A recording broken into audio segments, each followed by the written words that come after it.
নমস্কার বন্ধুরা। দক্ষিণবঙ্গে বর্ষা ঢুকলেও তা দেখে বোঝার উপায় নেই।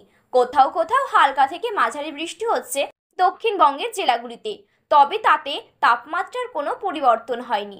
উল্টে ভ্যাপসা গুমোট গরমে অস্থির দশা। কবে ঝমঝমিয়ে বৃষ্টি হবে সেই আশাই এখনো চাতকের দশা সকলের। তবে এরই মাঝে সুখবর শোনালো আবহাওয়া দফতর। তো বন্ধুরা, বিস্তারিতভাবে জানতে হলে অবশ্যই ভিডিওটি শেষ পর্যন্ত মনোযোগ সহকারে দেখবেন এবং আপনার জেলার আবহাওয়া কেমন রয়েছে তা আমাদের ভিডিওর কমেন্ট বক্সে কমেন্ট করে জানাবেন। আর আপনি যদি চ্যানেলটিতে নতুন দর্শক হয়ে থাকেন তাহলে চ্যানেলটি সাবস্ক্রাইব করে পাশে থাকা বেল বাটনটি অল করে রেখে দেবেন পরবর্তী খবরগুলো সবার আগে দেখার জন্য। তাহলে চলুন ভিডিওটি শুরু করা যাক। আবহাওয়া অফিসের পূর্বাভাস, মৌসুমি বায়ু এবার গতি পেয়েছে, যার জেরেই চলতি সপ্তাহে দক্ষিণবঙ্গে বর্ষার দাপটের সম্ভাবনা।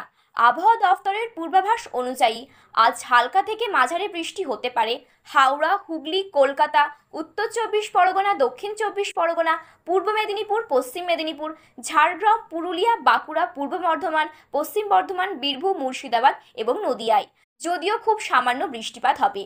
হাওয়া অফিস জানাচ্ছে বুধবার থেকে দক্ষিণবঙ্গে বাড়তে পারে বৃষ্টি।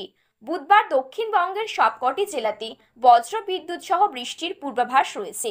বীরভূম, পশ্চিম বর্ধমান, পুরুলিয়া ও বাঁকুড়ায় এই সব জেলায় ঘন্টায় 30 থেকে 40 কিলোমিটার গতিবেগে বইতে পারে দমকা ঝড়ো হাওয়া। আর তার আগে ভারী বৃষ্টির সম্ভাবনা নেই।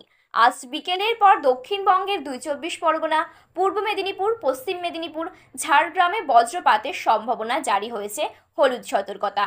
আগামী কয়েকদিনে বজ্রবিদ্যুৎ সহ বৃষ্টির সম্ভাবনা বাড়তে পারে দক্ষিণবঙ্গে। আজ ও কাল হালকা বৃষ্টির সম্ভাবনা রয়েছে কলকাতাতেও। এর পাশাপাশি আকাশ মেঘলা থাকার সম্ভাবনা। উত্তরবঙ্গের জেলাগুলিতে বৃষ্টি চলছে। জলপাইগুড়ি ও আলিপুরদুয়ারে ভারী বৃষ্টি হতে পারে। কমলা সতর্কতা জারি করেছে আবহাওয়া দফতর।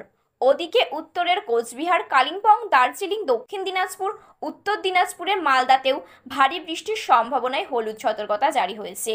তো বন্ধুরা, এই ছিল আজকের আবহাওয়ার গুরুত্বপূর্ণ খবর। এই রকম আবহাওয়ার গুরুত্বপূর্ণ খবর সবার প্রথমে পেতে হলে এই চ্যানেলটি সাবস্ক্রাইব করে পাশে থাকা বেল বাটনটি অল করে রেখে দেবেন।